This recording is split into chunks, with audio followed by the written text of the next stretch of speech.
জগন্নাথ দেবের স্নানযাত্রা বা দেবস্নান পূর্ণিমা হলো জ্যৈষ্ঠ মাসের পূর্ণিমা তিথিতে পালিত একটি পবিত্র উৎসব, যা ভগবান জগন্নাথের প্রতীকী জন্মতিথি হিসাবে বিবেচিত হয়।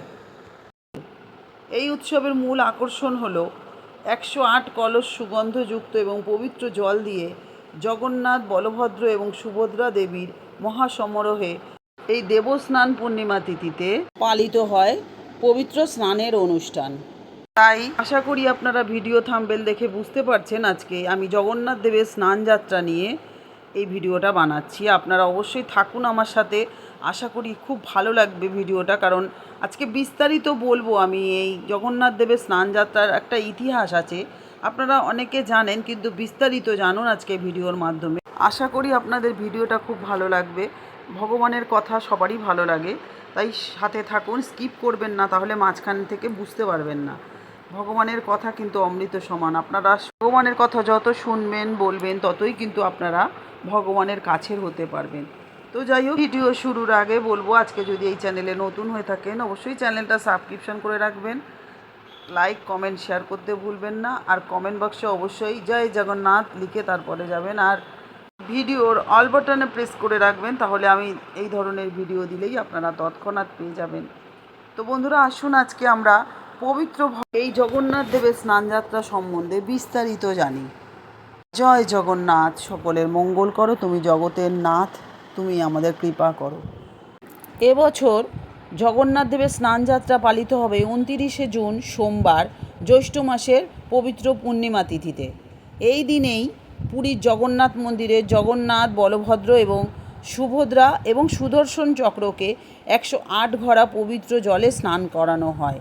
এটিকে জগন্নাথ দেবের জন্মতিথি বা জগন্নাথ দেবের আবির্ভাব তিথি হিসাবেও ধরা হয়। স্নানের পরেই শুরু হয় 15 দিনের অনসর পর্ব।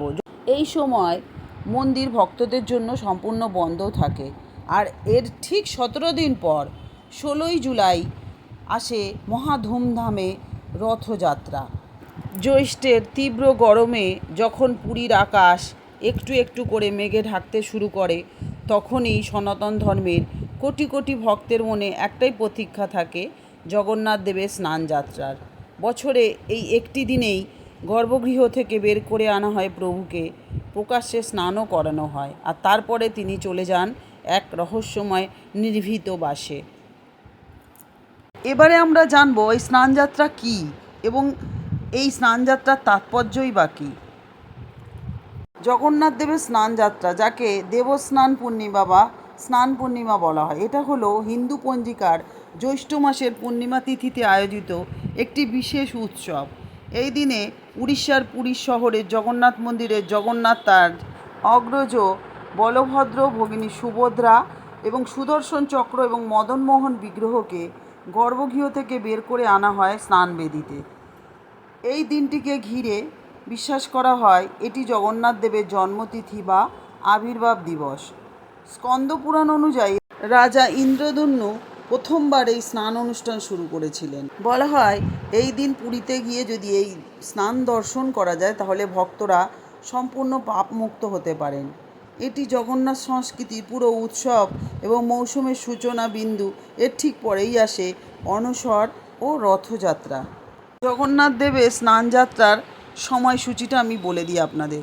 স্নানযাত্রা হচ্ছে 29শে জুন সোমবার, পূর্ণিমা তিথি শুরু হচ্ছে 29শে জুন রাতের শেষ দিকে, আর পূর্ণিমা তিথি শেষ হচ্ছে 29শে জুন ভোর রাতে।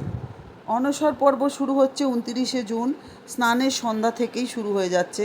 মন্দির দর্শনের সীমাবদ্ধতা 1 জুলাই থেকে 15ই জুলাই অবধি বন্ধ থাকবে আর কি মন্দির। আর রথযাত্রা হচ্ছে 16ই জুলাই বৃহস্পতিবার, উল্টো রথ 24শে জুলাই শুক্রবার। এই জগন্নাথ দেবের স্নানযাত্রা ঘিরে কিন্তু একটা পুরাণ কথা আছে, যেটা আমরা অনেকেই জানি না। অবশ্যই তারা এই ভিডিওটা দেখবেন এবং যারা জানেন না তাদেরকে অবশ্যই এটা শেয়ার করে তাদের জানার সুযোগ করে দেবেন, কারণ ভগবানের কথা সবার জানা দরকার। তো এই পুরাণে বলা হয়েছে রাজা ইন্দ্রদন্যু একদিন স্বপ্নে আদেশ পান জগন্নাথ দেবের বিগ্রহ স্থাপনের। তখন দেবশিল্পী বিশ্বকর্মা ছদ্মবেশে এসে কাঠের মূর্তি তৈরি করা শুরু করেন। এই শর্তে যে কেউ তাকে কাজ চলাকালীন বিরক্ত করতে পারবেন না। কিন্তু কৌতূহলবশত রাজা তাকে মাঝপথে দেখে ফেলায় বিশ্বকর্মার কাজ অসমাপ্ত রেখেই চলে যান। এই কারণেই জগন্নাথ, বলভদ্র এবং সুভদ্রার মূর্তিতে আলাদাভাবে খোদাই করা হাত পা দেখা যায় না। অসমাপ্ত তবু পরিপূর্ণ এই রূপই আজও পূজিত হয়। স্নানযাত্রার দিন এই অসমাপ্ত রূপকেই স্নান করানো হয় ভক্তি এবং সমারোহের সাথে, যেন বছরের একটি দিন প্রভু সরাসরি ভক্তদের সামনে আসেন। জয় জগন্নাথ। স্নানযাত্রার ঠিক ধাপে ধাপে কী ঘটে সেটাও আমি বিস্তারিত আপনাদের সাথে বলছি। পাহান্ডি ব্রিজে শোভাযাত্রা করে বের করে আনা হয়। ভোরবেলা গর্ভগৃহ থেকে বিগ্রহগুলোকে রাজকীয় শোভাযাত্রা সহকারে বের করে আনা হয় মন্দিরের চত্বরেই স্নানবেদিতে। এই মুহূর্তটি ভক্তদের কাছে সবথেকে আবেগঘন মুহূর্ত বলে মানা হয়। 108 ঘড়া জলে অভিষেক হয়।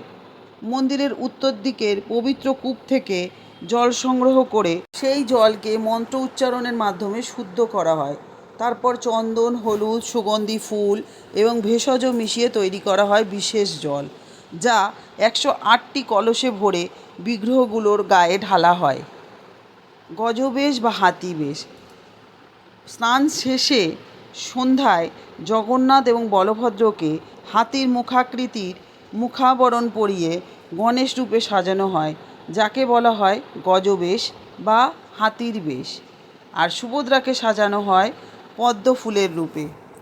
আহা, বড় সুন্দর ভগবানের কথা। নিভৃত বাসে যাওয়া। সন্ধ্যা শেষে ভগবানের বিগ্রহগুলোকে আবার মূল মন্দিরে ফিরিয়ে আনা হয়। আর এরপর শুরু হয় অনসর, যেই পর্বে ভক্তরা সরাসরি দর্শন পান না জগন্নাথ দেবের, মন্দির বন্ধ থাকে। এবার আমরা জানি এই অনসর পর্বটা কী। এই পর্বতে জগন্নাথ দেবের অসুস্থতা এবং মন্দির বন্ধ থাকার রহস্য আমরা জানব।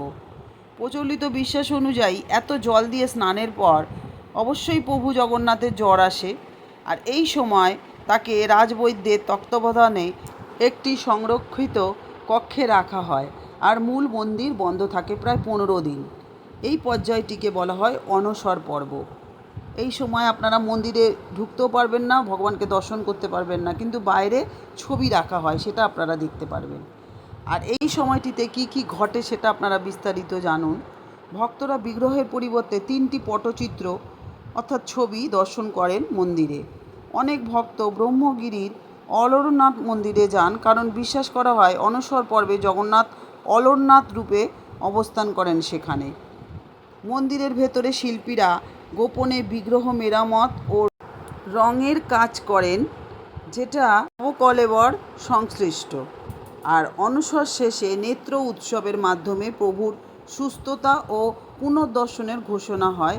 আর এরপরেই আসে আমাদের সেই পবিত্র রথযাত্রা। জগন্নাথ দেবের এই স্নানযাত্রাটা কেন গুরুত্বপূর্ণ? এটি জগন্নাথ সংস্কৃতির বার্ষিক উৎসব মৌসুমের আনুষ্ঠানিক সূচনা। আর আরেকটা গুরুত্বপূর্ণ হচ্ছে ভক্তরা সারা বছর তো মন্দিরে লাইন দিয়ে দেখতে হয়, আর এই সময় প্রথম প্রকাশ্যে দর্শন করতে পারে, এটা বড় সুযোগ আর কি স্নানযাত্রার সময়। আর অনসর এবং নেত্র উৎসবের মাধ্যমে রথযাত্রার আগে ধর্মীয় প্রস্তুতিও সম্পূর্ণ হয়। আর এই অনুষ্ঠান সম্প্রীতির বার্তা বয়ে আনে। হিন্দু, মুসলমান, বৌদ্ধ, খ্রিস্টান সব সম্প্রদায়ের মানুষ মেলা এবং এই উৎসবে একসাথে সামিল হয়। দেখবেন আমরা যে কোনো মেলাতে কোনো জাতিভেদ নেই, সবাই কিন্তু মেলাতে যায়, আনন্দ করে। মানে মেলা এমনই একটা উৎসব যেখানে কারোর বাধা নেই, সবাই যেতে পারে। জগন্নাথ দেবের এই স্নানযাত্রা কিন্তু বাংলাদেশে সুন্দর করে পালন হয়, তাছাড়াও আরও অনেক জায়গায় হয়। একটু বলি আপনাদেরকে, বাংলাদেশের এই জগন্নাথ দেবের পুজো অর্চনা এবং রথযাত্রা সনাতন ধর্মাবলম্বীদের কাছে অন্যতম একটা উৎসব, এবং স্নানযাত্রা সেই উৎসব পর্বের সূচনা হিসেবে গুরুত্ব পায়। ঢাকা ধামরাই প্রায় 400 বছরের ঐতিহ্যবাহী শ্রী শ্রী যশোমাধব দেবের রথ উপমহাদেশের অন্যতম বৃহৎ রথ। এর আগের প্রস্তুতি এবং আনুষ্ঠানিকতা শুরু হয় স্নানযাত্রার সময়। আর ইস্কনে আছে জানেন স্বামীবাগ আশ্রম। দেশের 128টির বেশি ইস্কন মন্দির আশ্রমে অগ্নিহোত্র যজ্ঞ, কীর্তন এবং অভিষেক অনুষ্ঠানের মাধ্যমে জগন্নাথ উৎসব পালিত হয়। তাঁতিবাজারের জগন্নাথজিউ ঠাকুর মন্দির, পুরনো ঢাকা এবং জয়কালী রোডের রাম সীতা মন্দির, এখানেও কিন্তু ভক্তরা পুজো অর্চনায় অংশ নেন। জগন্নাথ দেবের এই স্নানযাত্রাকে ঘিরে কিছু প্রশ্ন থাকে মানুষের মনে। সেগুলো কি, উত্তরগুলো আমি আপনাদেরকে বলছি। যেমন স্নানযাত্রা এবং রথযাত্রার মধ্যে কত দিনের ব্যবধান থাকে? সাধারণত 15 থেকে 18 দিনের ব্যবধান থাকে। আর 2026 সালে অর্থাৎ এই বছরে ব্যবধান 17 দিনের। আর স্নানযাত্রার দিন জগন্নাথকে কেন স্নান করানো হয়? এই দিনটিকে জগন্নাথ দেবের জন্মতিথি বা আবির্ভাব তিথি হিসাবে মানা হয়। সেই জন্য প্রতীকীভাবে দেবতাকে শুদ্ধ জলে অভিষিক্ত করার মধ্যে দিয়ে ভক্তি প্রকাশ করা হয়। আর আরেকটা প্রশ্ন থাকে, অনসর পর্বে কেন মন্দির বন্ধ থাকে? বিশ্বাস করা হয় স্নানের পর প্রভুর জ্বর আসে, তাই তাকে বিশ্রাম রাখতে গর্ভগৃহ সাময়িকভাবে বন্ধ রাখা হয়। কারণ অনেক জলে স্নান করলে সকলে যেমন ঠান্ডা লাগে, ভগবানেরও ঠান্ডা লাগে, তাই ভগবানের জ্বর আসে, সেই কারণে মন্দির বন্ধ থাকে, ভগবান বিশ্রাম নেন। আরেকটি প্রশ্ন, স্নানযাত্রার দিন কয়টি ঘড়া জল দিয়ে স্নান করানো হয়? 108 কলস বা ঘড়া পবিত্র জল দিয়ে বিগ্রহগুলোকে অভিষেক করানো হয়। তারপরে আরেকটা প্রশ্ন আসে, হাতি বেশ বা গজবেশটা কী? স্নানের সময় সন্ধ্যায় জগন্নাথ এবং বলভদ্রকে হাতির মুখাবরণ পরিয়ে সাজানো হয়, যা গজবেশ বা হাতিবেশ নামে পরিচিত। এবার প্রশ্ন আসছে, স্নানযাত্রা কোথায় অনুষ্ঠিত হয়? মূল অনুষ্ঠান হয় উড়িষ্যার পুরী জগন্নাথ মন্দিরে, তবে বাংলাদেশের, ভারতের অসংখ্য জগন্নাথ এবং ইস্কন মন্দিরেও কিন্তু এই দিন পালিত হয়। স্নানযাত্রার পর কতদিন মন্দির বন্ধ থাকে? প্রায় 15 দিন, যাকে অনসর পর্ব বলা হয়। আর কোন কোন বিগ্রহকে স্নান করানো হয় এই দিন সেটা শুনে নিন। জগন্নাথ, বলভদ্র, সুভদ্রা এবং সুদর্শন চক্র এবং মদন মোহন, এনাদেরকে ওই দিন স্নান করানো হয়। অহিন্দুরা কিন্তু এই পুরীর গর্ভগৃহে ঢুকতে পারেন না, তবে রথযাত্রার দিন মন্দির চত্বর বা বাইরে যে কোনো আচার অনুষ্ঠান তারা দেখার সুযোগ পান। আর আপনারা যারা মনে করবেন বাড়িতে ভগবান জগন্নাথকে স্নান করাবেন, তাহলে কিভাবে করাবেন? ঘরের মন্দিরের বিগ্রহ বা ছবিকে পঞ্চামৃত বা চন্দন মিশ্রিত জলে অভিষেক করিয়ে ভোগ নিবেদন করে এবং আরতি করে এই দিনটি ঘরে বসেও আপনারা পালন করতে পারেন। জয় জগন্নাথ। আশা করি আপনাদের ভিডিওটা ভালো লেগেছে। আপনারা যদি সমৃদ্ধ হন, অবশ্যই ভিডিওটা সকলের সাথে শেয়ার করে সকলকে ভগবানের এই তথ্য জানার সুযোগ করে দেবেন। আর এতক্ষণ আমার ভিডিওর সাথে থাকার জন্য আপনাদেরকে অসংখ্য ধন্যবাদ। প্রভু জগন্নাথ সকলের মঙ্গল করুক, সকলকে সুস্থ রাখুন, আপনারা সবাই ভালো থাকুন, আনন্দে থাকুন, এই বলে আজকের ভিডিও শেষ করি। আবার দেখা হচ্ছে নতুন আরেকটা ভিডিও নিয়ে।